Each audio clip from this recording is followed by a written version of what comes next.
नमस्कार दोस्तों, स्वागत है आपका स्टडी फॉर सिविल सर्विसेज में। वीडियो को पूरा देखिए। कोई भी आपका फीडबैक है, कोई सजेशन है, तुरंत वीडियो में कमेंट करके जरूर बताइए। अच्छा लगे तो वीडियो लाइक जरूर कर लीजिए और ऐसे वीडियो लगातार फ्री में पाने के लिए चैनल को तुरंत सब्सक्राइब कर लीजिए और बेल आइकन को जरूर टैप कर लीजिए ताकि आगे भी सारे वीडियो आपको मिलते रहे। यूट्यूब में फॉलो करते हैं तो प्लीज ये वाला फ्री टेलीग्राम चैनल जरूर ज्वाइन कर लीजिएगा। सारे नोटिफिकेशन, सारे अपडेट यहीं पे आते हैं, ध्यान रखिएगा। स्टडी फॉर सिविल सर्विसेज का कोई भी पेड ग्रुप अगर आपको ज्वाइन करना है तो सिर्फ 856480560660897523864455 यही नंबर है हमारे, सिर्फ जहां पे कॉल या व्हाट्सएप कर सकते हैं। इंस्टाग्राम पे हमारा पेज जरूर फॉलो कर लीजिएगा, स्टडी फॉर सिविल .सर्विसेज है। ट्विटर पे हमको जरूर फॉलो कर लीजिएगा, @study for civils है। सारे क्वेश्चन अटेम्प्ट करिए और स्कोर अपना तुरंत कमेंट करके बताइए। उत्तराखंड पीसीएस प्रीलिम्स एग्जामिनेशन 2021 की एमसीक्यू सीरीज जो हम देख रहे हैं उसको कंटिन्यू करेंगे आज के फर्स्ट क्वेश्चन के साथ। पहला प्रश्न है कि भारत में किसे बैंकों का बैंक कहा जाता है। ठीक है, तो ये है reserve bank of India. Option हमारा ए करेक्ट होगा। इसे बैंकों का बैंक कहते हैं, बैंकर टू गवर्नमेंट कहते हैं। ठीक है, सेंट्रल बैंक ऑफ इंडिया है। ये सब फैक्ट आप जानते ही होंगे। अगला देखें, भारत में करेंसी नोट कौन जारी करता है। ठीक है, तो जितने भी आप नोट्स देखते हैं 2 रुपये से लेकर 2000 रुपये तक के, ठीक, ये सारे नोट जो हैं इशू किए जाते हैं आरबीआई के द्वारा। 1 रुपये का नोट और जो भी सिक्के होते हैं ये फाइनेंस मिनिस्ट्री जो है ये इशू करती है। अगला देखिए कि भारतीय रिजर्व बैंक का लेखा वर्ष क्या होता है। ठीक है, तो बेसिकली जो अकाउंटिंग ईयर है एक साल भर का, आरबीआई का हम देखें तो अभी तो चेंज हो गया है। पहले ये होता था जुलाई से लेके जून तक, ठीक, और अभी जो ये विगत वर्षों में चेंज हुआ है लास्ट ईयर, तो ये अब हो गया है अप्रैल से लेके हमारा मार्च। ठीक, तो यहाँ पे हम इसमें बी ऑप्शन चूज करेंगे। बैंक नोट प्रेस कहाँ पर स्थित है। ठीक है, तो बेसिकली जो हमारे बैंक नोट्स होते हैं तो ये जो इनका एक प्रेस है कह लीजिए इंडिया में, तो यहाँ पे अगर इन दिए हुए ऑप्शंस में देखें तो ये देवास में स्थित है जो कि मध्य प्रदेश में है। इसके साथ साथ नासिक में भी हमारा है, उसके बाद मैसूर में है और एक सालबोनी में है। ठीक, इनको भी ध्यान दीजिएगा।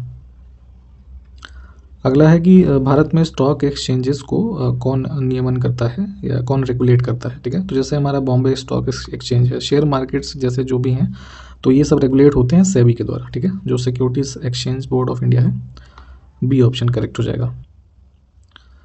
अगला है बम्बई स्टॉक एक्सचेंज की स्थापना कब हुई थी। ठीक है, तो जो बॉम्बे स्टॉक एक्सचेंज है बीएसई, ये एशिया का सबसे ओल्डेस्ट स्टॉक एक्सचेंज है और इसको हमने पहले भी बताया था आपको, और ये इस्टेब्लिशमेंट हुआ थी इसकी 1875 में। मुंबई दलाल स्ट्रीट में स्थित है, तो सी ऑप्शन फिलहाल यहाँ पे करेक्ट हो जाएगा। अगला है भारतीय जीवन बीमा निगम की स्थापना वर्ष बताना है आपको। जो LIC है, life insurance corporation of India, इनका इस्टेब्लिशमेंट हुआ था 1956।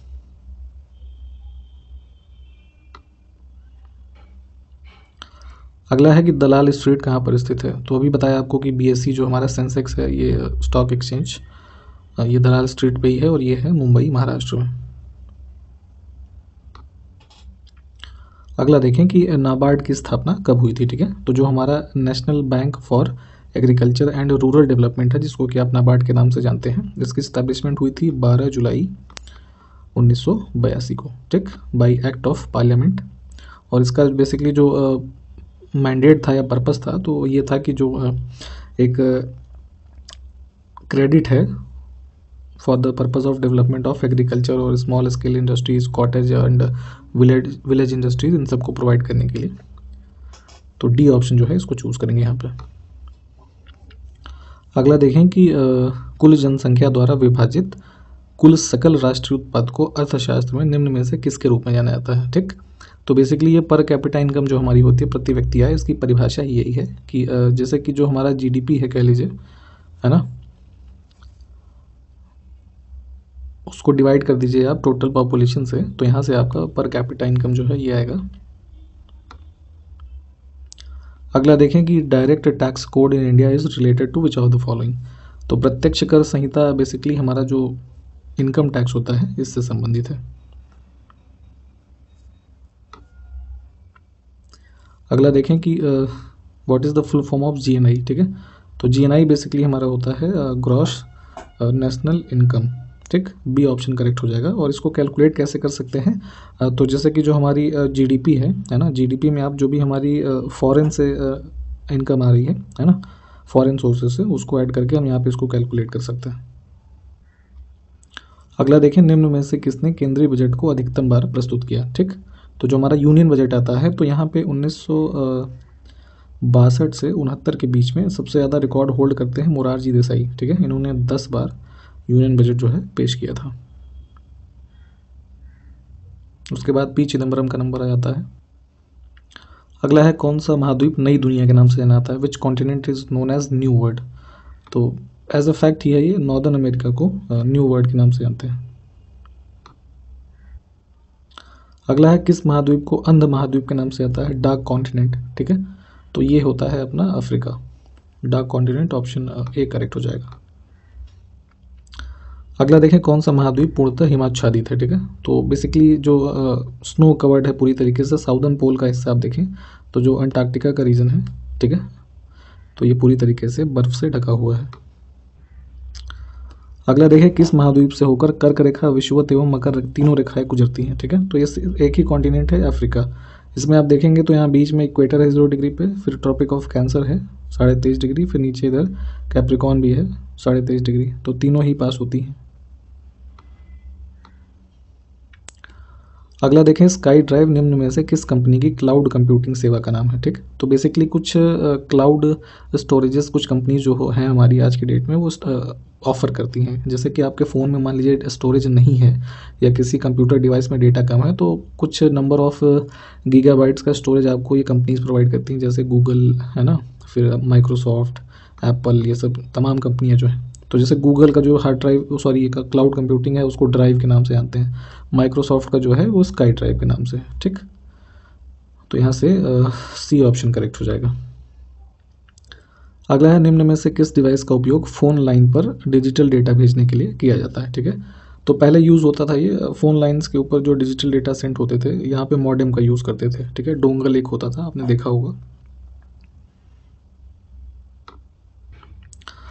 अगला देखें, 2G स्पेक्ट्रम में अक्षर G किस शब्द के लिए प्रयुक्त है। ठीक है, तो बेसिकली एक 2G स्पेक्ट्रम घोटाला हुआ था, वहाँ पे भी ये चर्चा में रहा। और जैसे मोबाइल की जो नेटवर्क जनरेशन्स हैं आप जानते हैं होंगे, तो यहाँ पे अभी वर्तमान में जैसे 5G तक चल रहा है, तो G फॉर जनरेशन होता है ना, सी ऑप्शन करेक्ट हो जाएगा। अब वर्तमान में तो भारत में जैसे 4th जनरेशन ही चल रहा है। अब जैसे हम लोगों ने ही ये 5G मोबाइल ले रखे हैं 6-6 महीने से, लेकिन अभी उसका कुछ नेटवर्क है ही नहीं। ठीक, तो फिलहाल ये ध्यान रखें कि G फॉर स्पेक्ट्रम होता है, सॉरी जनरेशन होता है, जो ये स्पेक्ट्रम होते हैं 2G 3G 4G ऐसे करके। अगला है, निम्न में से कौन सी सेलफोन तकनीकी कम से कम 100 मेगाबिट प्रति सेकंड और 1 गीगाबिट प्रति सेकंड ट्रांसमिशन तक रेट प्रदान करती है। तो ये हमारा डेटा ट्रांसमिशन का रेट अभी जो वर्तमान में है 4G का है। ठीक, ऑप्शन डी करेक्ट हो जाएगा। अगला है कि मॉडेम इसमें से क्या परिवर्तित करता है। ठीक है, तो मॉडेम में बेसिकली जैसे इंटरनेट कनेक्टिविटी के लिए यूज़ करते हैं, तो इसमें एनालॉग सिग्नल और डिजिटल सिग्नल जो हैं दोनों को ही चेंज किया जाता है। तो यहाँ से हम सी ऑप्शन जो है इसको चूज़ कर लेंगे। अगला है, इनमें से कौन से डेटा को स्टोर करने के लिए हार्ड ड्राइव का प्रयोग किया जाता है। ठीक, तो जैसे आपके कंप्यूटर में भी हार्ड ड्राइव्स होती हैं, है ना, एक्सटर्नल हार्ड ड्राइव्स होती हैं, तो यहाँ पे आप एक तरीके का परमानेंट डेटा जो होता है उसको सेव करते हैं। ठीक, वोलेटाइल और नॉन वोलेटाइल या इस तरीके के टेम्परेरी डेटा या कैश डेटा जो होते हैं वो प्राइमरी मेमोरीज जो होती हैं, है ना, रैम वगैरह, उसमें स्टोरेज होते हैं। अगला देखें, हार्ड डिस्क जो होता है उससे डिलीट की गई फाइलें कहाँ भेजी जाती हैं। ठीक है, तो कंप्यूटर में अगर मान लीजिए आपने किसी चीज़ को टेम्परेरी रूप से डिलीट किया है तो वो जाती है कि रिसाइकल बिन के फोल्डर में। ठीक, वहाँ से आप उसको रिवर्ट कर सकते हैं। तो डी ऑप्शन करेक्ट है। अगला देखिए कि चुंबकीय डिस्क पर निम्नलिखित में से किस पदार्थ की परत चढ़ी रहती है। तो मैग्नेटिक डिस्क जो हमारी होती हैं इस पर एक कोटिंग होती है आयरन ऑक्साइड की। ठीक है, अगला है, स्टोरेज डिवाइस के मेन फोल्डर को क्या कहते हैं। ठीक है, तो बेसिकली जो हमारे स्टोरेज डिवाइसेस हैं, तो मेन फोल्डर जहाँ पे फाइल्स स्टोर हैं वो हमारा रूट डायरेक्टरी के नाम से जाना जाता है। अगला है कि कंप्यूटर के मुख्य परिपथ को क्या कहा जाता है। ठीक है, तो जो मेन सर्किट हमारा कंप्यूटर का है ये जाना जाता है मदरबोर्ड के नाम से। ठीक, जहाँ पे सारी आईसी और ये सब चीज़ें चिप्स वगैरह इंस्टॉल्ड होती हैं। अगला है, कंप्यूटर का कौन सा भाग सूचना को स्टोर करने में सहायक होता है। ठीक, तो डेटा स्टोरेज के लिए यहाँ पे डिस्क ड्राइव जो है ये हमारा यूज़ होगा। मॉनिटर आउटपुट डिवाइस हो जाएगा, कीबोर्ड इनपुट डिवाइस है, प्रिंटर भी आउटपुट डिवाइस हो जाएगा।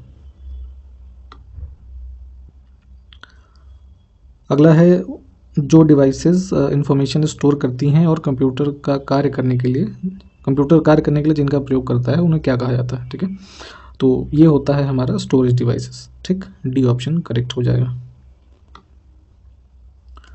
अगला है ब्लूरे डिस्क निम्न में से क्या होता है, ठीक। तो अब वैसे कम यूज़ होता है, ये डेटा संग्रह का एक प्रणाली होता था, डेटा स्टोरेज का। अगला है हम फाइल्स फोल्डर्स रखते हैं किस लिए, ठीक है, या फिर कहाँ रखते हैं। तो जो भी हमारी फाइल्स होती हैं उसको फोल्डर्स में रखते हैं, और ये फोल्डर्स हमारे जो माई कंप्यूटर के अंदर ड्राइव्स होती हैं वहाँ पे होते हैं। अगला देखिए, निम्न में से कौन सा सुमेलित नहीं है, ठीक। तो इसको ध्यान से देखा करिए जो नहीं सुमेलित होता है। तो Y2K कंप्यूटर से संबंधित है, ठीक है। वर्ष 2000 में एक प्रॉब्लम आ गई थी, जो हमारा डिजिट्स होते हैं 0 और 1, ठीक है। तो वहाँ पे फर्स्ट टाइम ये कैलेंडर ईयर चेंज हुआ था, तो एक Y2K प्रॉब्लम हुई थी, कंप्यूटर से संदर्भित थी। इसके बारे में थोड़ा पढ़िएगा आप, ये बिल्कुल ठीक है। यूरिक एसिड की वजह से गठिया की प्रॉब्लम हो जाती है, ठीक। और जो हमारा साउंड पोल्यूशन होता है, नॉइस पोल्यूशन, डेसिबल में इसको मेज़र करते हैं। परम 10,000 यहाँ पे लिखा है, पृथ्वी से पृथ्वी तक की मिसाइल ये नहीं है, ये हमारा सुपर कंप्यूटर्स की कैटेगरी का कंप्यूटर है, सीडैक द्वारा विकसित किया हुआ। तो डी ऑप्शन करेक्ट हो जाएगा। अगला देखिए, निम्न में से कौन कंप्यूटर हार्डवेयर नहीं है, ठीक है। तो हार्डवेयर प्रिंटर, माउस और कीबोर्ड हो जाएंगे। कंपाइलर बेसिकली ये सॉफ्टवेयर की कैटेगरी में आ जाएगा। अगला है, निम्न लेजर किस्मों में से कौन लेज़र प्रिंटर में प्रयुक्त होती है, ठीक है। तो प्रिंटर्स के कुछ अलग अलग टाइप्स होते हैं, जैसे dot matrix printer, laser printer, impact printer, है ना। तो लेज़र प्रिंटर में अगर हम देखें तो सेमी कंडक्टर लेज़र जो है इसका यूज़ होता है। बी ऑप्शन करेक्ट हो जाएगा। अगला देखें कि डेजी व्हील प्रिंटर किसका प्रकार है, ठीक।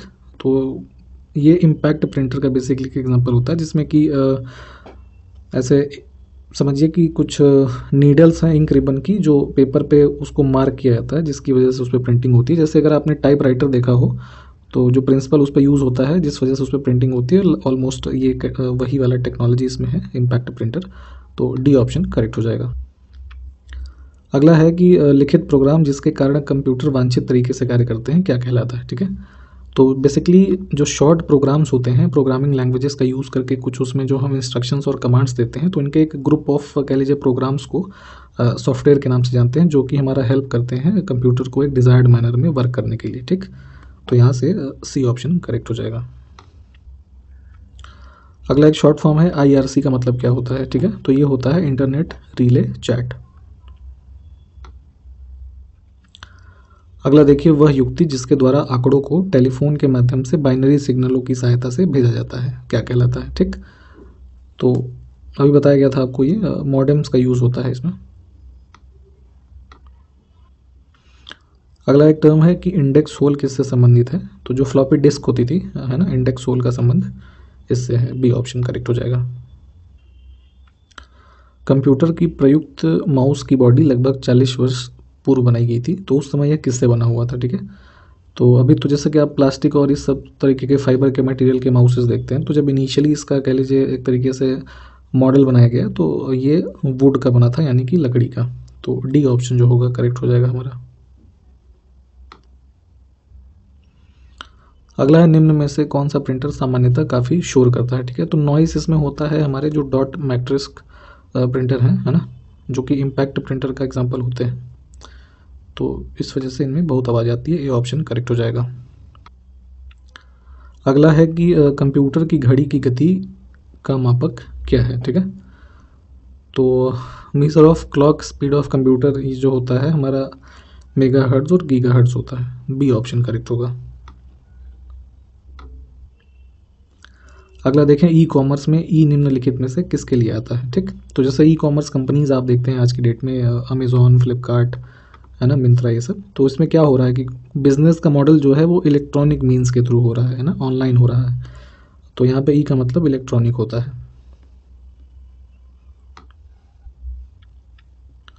अगला देखिए कि बैकअप क्या होता है, ठीक। तो मूल स्रोत से एक अलग डेस्टिनेशन पर कॉपी करके डेटा प्रोटेक्ट करना। ठीक, मान लीजिए आप कोई डेटा, जैसे कोई एक पर्टिकुलर एक्सेल की आपकी फाइल है, आपने उसमें अपने डेटा बना रखे हैं, वो आपके कंप्यूटर में है। ठीक, अब उसी को आप किसी दूसरे पेन ड्राइव में या हार्ड ड्राइव में स्टोर करके रख लें, ताकि आप अगर यहाँ से इस कंप्यूटर से डिलीट हो जाए तो पेन ड्राइव में आपको वो मिल सके। ठीक, तो जो हम दूसरी वाली फाइल बना रहे हैं यही होती है बैकअप फाइल।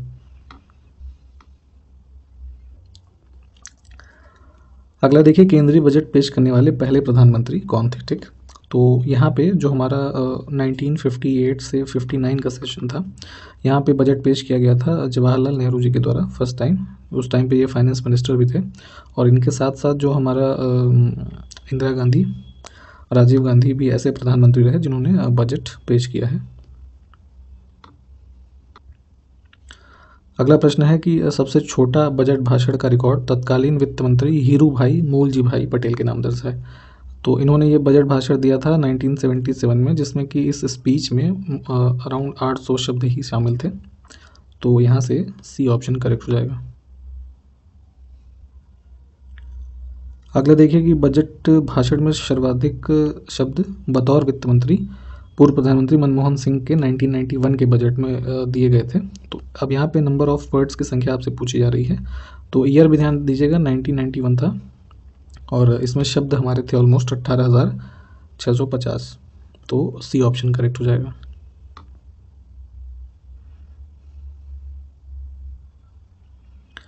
अगला है, भारत में पहली बार बजट कब पेश किया गया था। ठीक है, तो सबसे फर्स्ट टाइम जो बजट पेश किया गया ब्रिटिश क्राउन के अंडर में आने में रूल इंडिया का 1958 के बाद 7 अप्रैल 1860 को। ठीक है, जेम्स विल्सन एक थे ब्रिटिश इकोनॉमिस्ट, स्कॉटिश इकोनॉमिस्ट थे, उन्होंने प्रेजेंट किया था ये। अगला देखिए कि भारत में सबसे अधिक बजट किसने प्रस्तुत किया। ठीक है, तो ये रिकॉर्ड अभी ऊपर ही बताया गया आपको कि मोरारजी देसाई जो हैं इन्होंने 10 बार किया, फिर पी चिदम्बरम ने 9 बार और प्रणब मुखर्जी ने 8 बार। ठीक है, तो डी ऑप्शन करेक्ट होगा। और इसी प्रश्न के साथ ये वीडियो समाप्त करेंगे। नमस्कार, जय हिंद।